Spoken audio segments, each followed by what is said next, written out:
Hari ini saya ingin berbicara tentang hak asasi manusia dalam perspektif teologi Kristen tentunya. Karena memang HAM bisa dilihat ya dalam perspektif agama, yaitu perspektif teologi Kristen. Deklarasi Universal Hak Asasi Manusia yang disebut Magna Carta adalah suatu pernyataan dari berjuta-juta manusia di bumi yang merindukan adanya proteksi dari hak asasi manusia dalam dunia. Deklarasi ini dapat disebut sebagai ideologi internasional untuk hak asasi manusia, karena telah dijadikan pedoman bagi pelaksanaan hak asasi manusia dalam dunia internasional. Nilai-nilai universal hak asasi manusia pertama kali dikumandangkan dalam deklarasi universal hak asasi manusia tersebut. Kedudukan Deklarasi Universal Hak Asasi Manusia karena itu menjadi penting bagi suatu negara karena mempengaruhi hubungan luar negeri dari negara tersebut. Laporan mengenai keadaan suatu negara yang tidak mengadakan proteksi terhadap hak asasi manusia akan membuat banyak kesulitan bagi negara tersebut dalam menjalin hubungan internasionalnya. HAM adalah hak yang dimiliki oleh manusia dan melekat pada manusia, sehingga tidak seorang pun berhak mencabutnya. Hak tersebut dimiliki oleh manusia karena ia terlahir sebagai manusia. Kemudian dalam mukadimah dari Deklarasi Universal HAM dijelaskan bahwa pengakuan atas martabat alamiah serta atas hak-hak yang sama dan tidak dapat dicabut dari seluruh anggota umat manusia merupakan landasan bagi kebebasan, keadilan, dan perdamaian dunia. Jadi penghormatan, perlindungan terhadap hak asasi manusia itu sama saja melindungi semua manusia. Jadi tidak boleh ada perampasan hak individu. Karena perampasan hak asasi individu berarti juga perampasan hak asasi semua manusia. Artinya semua manusia bisa mendapatkan peluang dirampas oleh yang lain ketika tidak ada perlindungan hak asasi manusia. Itulah sebabnya perlindungan hak asasi manusia merupakan tanggung jawab pemerintah, merupakan tanggung jawab semua manusia. Dan yang memberikan itu adalah Tuhan yang menciptakan manusia atau didapat oleh manusia karena terlahir sebagai manusia. Bahkan ada seorang tokoh HAM yang mengatakan meskipun agama tidak mengakui, HAM tetap adalah HAM, sebegitu ya. Hak asasi manusia adalah masalah sekuler katanya. Hak ini berasal dari pemikiran manusia tentang hakikat keadilan, bukan keputusan ilahi. Meskipun hak asasi manusia dalam prakteknya akan lebih tercermin kalau didasarkan pada keyakinan agama.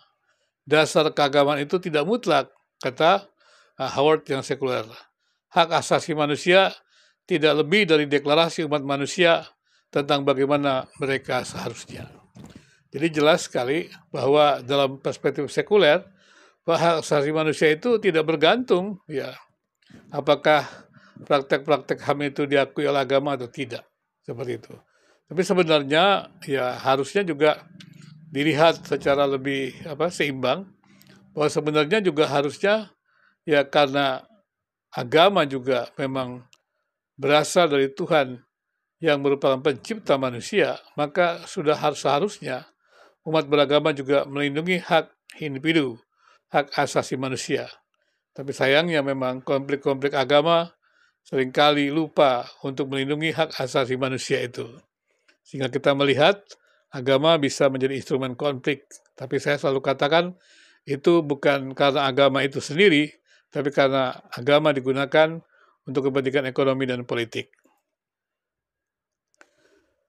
Tapi menurut saya juga pikir kalau menganggap HAM hanyalah buah manusia sekuler dan tidak mempertimbangkan aspek agama dalam pembentukan HAM, justru akan melahirkan penolakan terbang yang bersifat universal.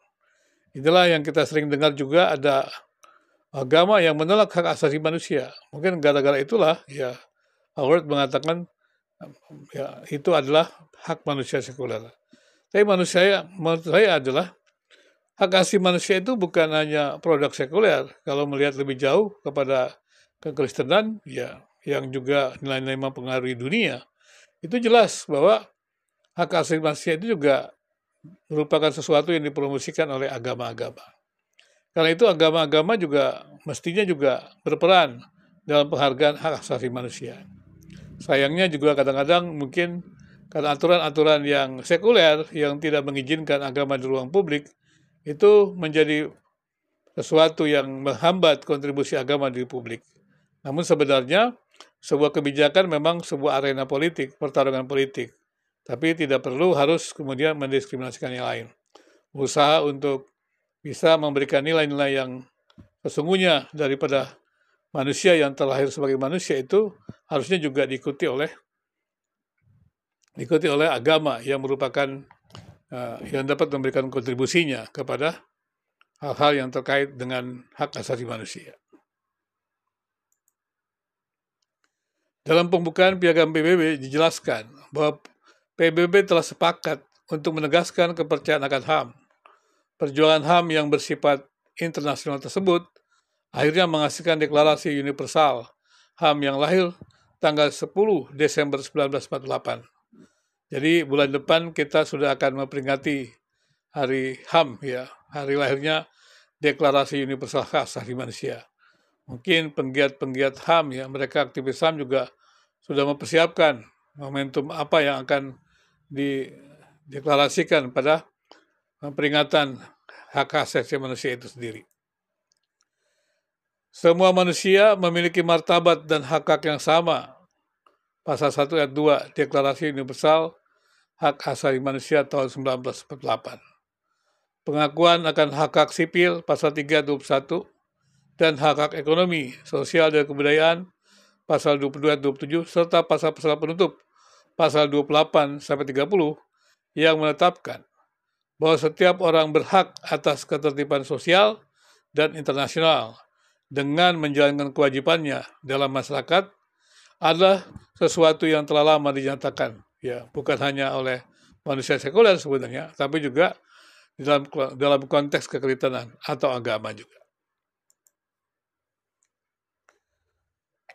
Martabat manusia itu berasal dari Tuhan. Jadi hak asasi manusia dalam hal ini adalah saya bicara tentang Kristen, itu mengakui memang hak asasi manusia itu karena memang hak itu diberikan oleh Tuhan, bukan diberikan oleh pemerintah.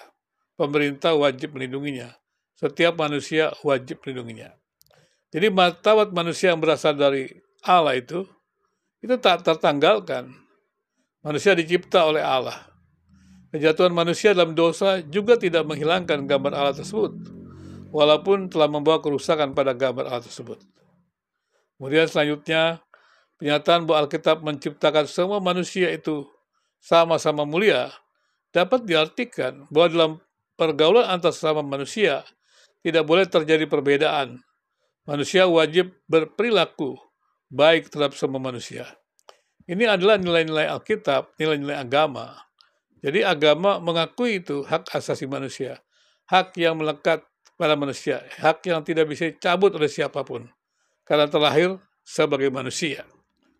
Jadi menurut saya itu bukan produk sekuler, tapi juga produk agama-agama. Maka agama-agama itu sebenarnya bisa memberikan kontribusi positif di ruang publik. Jangan memegang doktrin sekuler yang mengatakan agama tidak patut berada di ruang publik. Kalau agama tidak patut di ruang publik, maka kehadiran umat beragama itu akan sangat terbatas di dalam usaha bersama terhadap sesama manusia di ruang publik itu sendiri.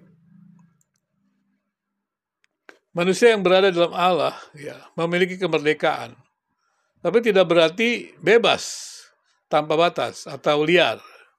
Karena kebebasan dalam perspektif Kristiani, ya, bukan kebebasan untuk melakukan apa saja. Ini konsep Kristen, karena saya adalah orang Kristen. Jadi, kebebasan itu dalam perspektif agama Kristen bukan kebebasan untuk melakukan apa saja. Sebaliknya kebebasan untuk melakukan apa yang Allah perintahkan. Jadi apa yang baik. Jadi sebagai manusia yang diciptakan bermartabat, manusia itu bebas bukan untuk berbuat apa saja. Maksudnya berbuat itu namanya bukan bebas tapi liar. Tapi manusia bebas melakukan segala sesuatu yang tidak melanggar hukum. Manusia bebas melakukan segala sesuatu yang baik, yang mulia. Jadi tidak melanggar hukum. Itu yang dimaksud adalah bebas, merdeka. Tanpa ketaatan pada Allah, manusia tidak memiliki kebebasan. Kebebasan bukanlah kebebasan untuk berbuat baik atau jahat. Karena setiap orang diwajibkan untuk mentaati kehendak Tuhan yang baik dan benar. Jadi kebebasan itu adalah untuk melakukan yang baik, yang benar dan benar. Karena Allah itu bebas. Allah itu tidak bisa berbuat jahat, tapi dia bebas. Maka manusia yang merdeka di dalam Tuhan, dalam Allah, dia bebas untuk melakukan kehendak Tuhan. Bebas melakukan kehendak Tuhan yang benar. Karena Tuhan memang kebenaran, yang baik. Segala sesuatu yang benar, yang baik, itu adalah dirinya Allah. Maka manusia yang percaya kepada Tuhan, bebas untuk melakukan yang baik.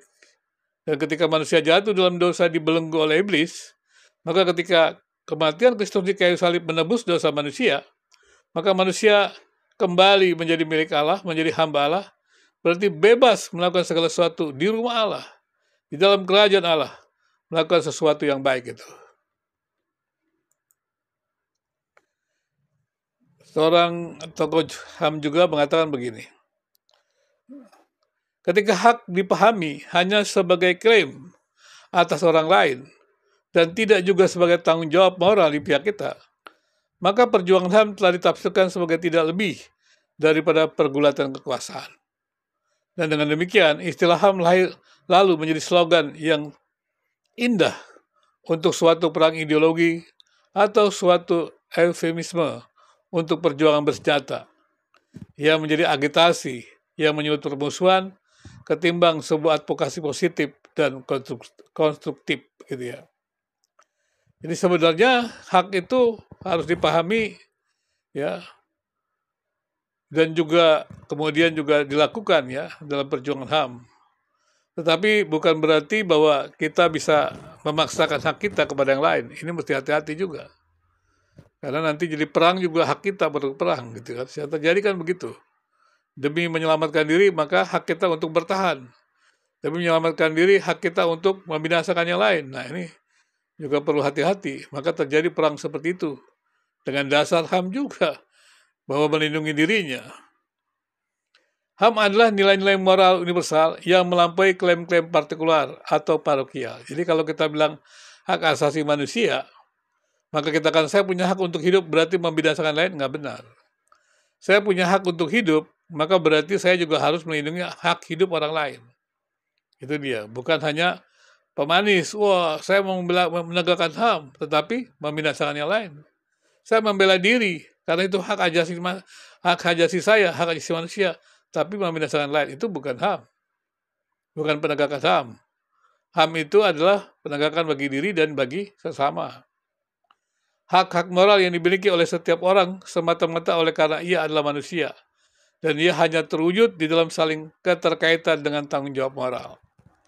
Ya, jadi kita tidak bisa ya pelaksanaan hak-hak asasi manusia itu tanpa ada tanggung jawab moral itu sendiri ya.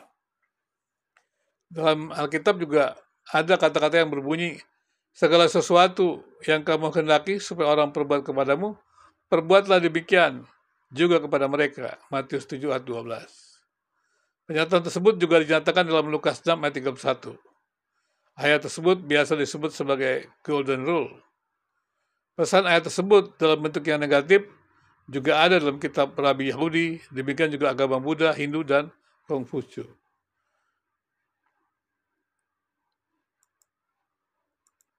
Jadi, kebebasan beragama merupakan hak asasi yang bersifat universal.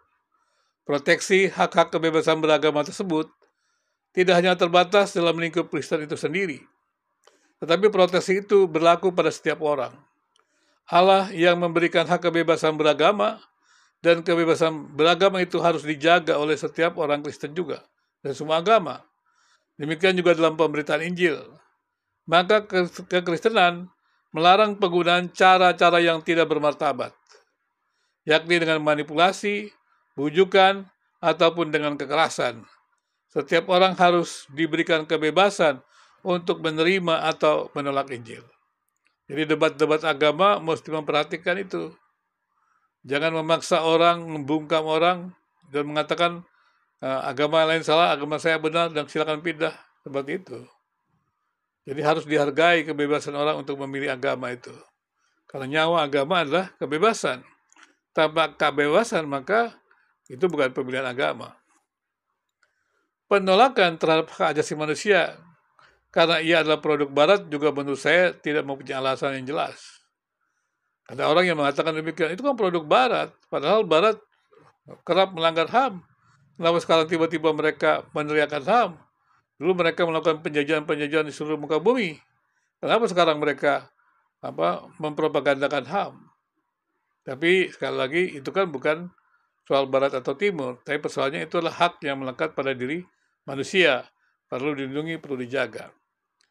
Bukankah di Indonesia ini banyak produk-produk barat yang digunakan, namun tidak ada yang mempermasalahkannya. Ada yang mengatakan begitu. Kalau HAM itu produk barat, memang tidak boleh dipakai. Kenapa produk-produk barat teknologi lain dipakai? Nah, seperti itu. Kalau tidak semua yang berbau barat pasti tidak baik. Ya. Jadi kalau dikatakan produk barat HAM itu, ya belum tentu tidak baik. Ya. Apalagi deklarasi universal HAM dapat disebut sebagai makna carta atau piagam mulia yang adalah suara dari miliaran manusia yang ada di bumi ini. Jadi hak asasi manusia itu suara bersama sebenarnya. Jadi diakui bersama oleh manusia di muka bumi ini. Paling tidak ada yang menolaknya. Ya. Jadi semua orang mengakui bahwa itu adalah hak yang melekat pada manusia, hak asasi manusia. Kemudian orang-orang yang menyetujui deklarasi itu, ya, kemudian mengerjakan konvensi-konvensi. Jika mereka menandatangani konvensi, mereka pun kemudian menetapkan undang-undang di negeri tersebut. Itulah yang terjadi di Indonesia, yaitu ada undang-undang hak asasi manusia. Maka dengan demikian, sebaiknya juga agama-agama dalam pertarungan, debat, dan segala macam yang digunakan tidak boleh melakukan kekerasan, melakukan cara-cara menipu, menjujuk, dan ya menggunakan cara-cara membuat orang tidak bebas untuk memilih agamanya. Dan juga harusnya menghormati antar agama. Jadi saya selalu tidak setuju dengan debat-debat agama. Bagi saya adalah yang penting adalah menceritakan. Kalau apologetika harusnya adalah menjelaskan apa yang saya percaya, mengapa saya percaya. Dan kemudian menceritakan juga tentang isi kepercayaan yang kita yakini itu. Kemudian ketika ditanya lagi, mengapa Anda percaya, maka kita menjelaskan lagi. Bukan menyerang klaim-klaim orang lain tidak konsisten, membuktikan klaim kita itu konsisten. Itu tidak ada hubungannya. Karena kebenaran itu tidak perlu dibela. Kalau kita percaya itu ada kebenaran dari Allah dengan iman, ya sudah, kita tidak perlu harus melakukan usaha-usaha membentukkan empiris. Tidak perlu, kita perlu menceritakannya, menyaksikannya. Jadi pertarungan doktrin tidak benar. Ya. Boleh kita berusaha untuk menggali doktrin menjadi dogma. Tapi jangan lupa bagaimana penerapan-penerapan dalam kehidupan itu. Dan itu penting sekali. Ya. Sehingga demikian agama tampil hadir di dunia sebagai menghadirkan wajah Tuhan, wajah damai, wajah kasih itu.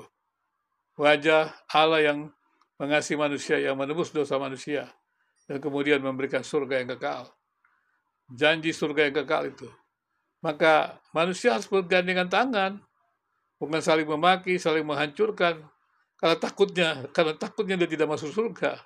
Tapi dia begitu bergairah menyaksikan surga. Tapi secara bersamaan dia ketakutan tidak masuk surga. Nah, karena dia ketakutan tidak masuk surga, dia merasa dihalangi orang lain, dihabisi orang lain. Ini tidak benar. Sesuatu yang tidak tepat. Harusnya adalah bekerja sama antar agama, antar sesama. Kiranya nilai-nilai hak asasi manusia yang sudah saya bacakan ini, saya jelaskan, menolong kita untuk menghargai ya diskusi-diskusi agama, dialog-dialog agama, perbedaan-perbedaan yang terjadi dalam agama, sehingga kita tetap bisa menjalin hubungan dengan yang berbeda, agama yang berbeda. Apalagi ketika kita mengakui bahwa agama-agama itu memiliki jalan keselamatan, ya kita perlu menerimanya, menghargainya, menjadi moderat, toleran, dan kemudian bersama-sama saling belajar, mengenal yang berbeda itu, dan makin mengenal diri kita.